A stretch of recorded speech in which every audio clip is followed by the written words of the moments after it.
পুরনো এই প্লান্ট স্ট্যান্ডটাকে কিভাবে এরকম থেকে এরকম লুকে ট্রান্সফর্ম করলাম তা নিয়ে আজকে ভিডিও। এই প্লান্ট স্ট্যান্ডটা আমার ব্যালকনিতে অযত্নে অনেক লম্বা সময় ধরেই পড়ে আছে, আর এটার কালারটা একদমই ড্যামেজ হয়ে গেছে। সামনে যেহেতু শীতের ফুল দিয়ে বারান্দা সাজানোর প্ল্যান করছি, তাই এটার একটা ঝটপট মেকওভার না দিলেই নয়। তাই কথা না বাড়িয়ে ডিআইওয়াই শুরু করা যাক। পুরনো প্লান্ট স্ট্যান্ডটাকে ভালোভাবে ক্লিন করে নিয়েছি, আর এটার কালার যেহেতু একদমই নষ্ট হয়ে গেছে, তাই প্রথমেই আমি কালার করে নিব।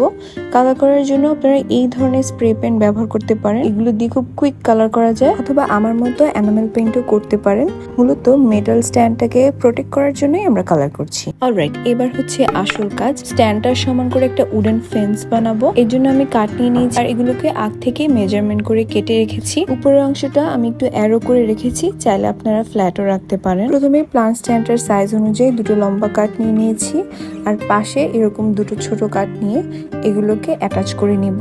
আর অ্যাটাচ করার জন্য আমি স্ক্রু ইউজ করব। আজকের পুরো প্রজেক্টটিতে আমি স্ক্রু ব্যবহার করেছি। আসলে স্ক্রু দিয়ে এভাবে অ্যাটাচ করাটা আমার কাছে একটু ইজি মনে হয়েছে, তবে এটা করা একদমই জরুরি না, পেরেক দিয়ে চাইলে একইভাবে অ্যাটাচ করা যাবে। স্ট্যান্ডের ফ্রন্ট পার্টটা আমাদের রেডি হয়ে গেছে, আর এখন এর উপর কেটে রাখা উডেন পিসগুলোকে সেট করে নিচ্ছি, আর এগুলোকেও একইভাবে স্ক্রু দিয়ে অ্যাটাচ করে নিব।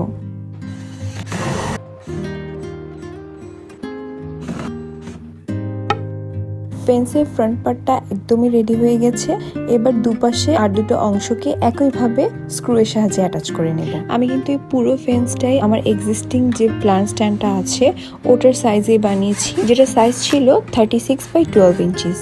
যদিও আমার মতে ফেন্স বানানোর জন্য আপনাদের প্লান্ট স্ট্যান্ড যে থাকতেই হবে এমন কোনো কথা নেই, এমনিতেই গাছের উপর এরকম ফেন্স দিয়ে রাখলে দেখতে কিউট লাগে। আর এই তো আমার উডেন ফেন্সটা বানানো কিন্তু শেষ। আমি এখন প্লান্ট স্ট্যান্ডটাকে রেখে সাইজটা আরেকবার চেক করে নিচ্ছি যে সবকিছু ঠিক আছে কিনা।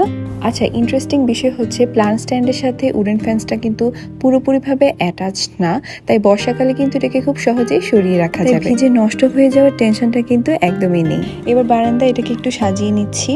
যদিও এখনো ফুলের মৌসুম তো আসেনি, তারপরও আমি আর্টিফিশিয়াল ফ্লাওয়ার দিয়ে একটু সাজানোর চেষ্টা করেছি, যেহেতু আমি খুব করে চাচ্ছিলাম এখানে ফুল রাখলে দেখতে কেমন লাগবে এটা দেখার জন্য। যাই হোক, শীতের অপেক্ষায় থাকবো কখন শীতের ফুল নিব আর এখানে সুন্দর করে সাজাবো। আজকে ভিডিও এ পর্যন্তই। ভিডিওটি কেমন লেগেছে কমেন্ট করে জানাতে কিন্তু ভুলবেন না। দেখা হবে নতুন ভিডিওতে। সবাই অনেক ভালো থাকবেন। আল্লাহ হাফেজ।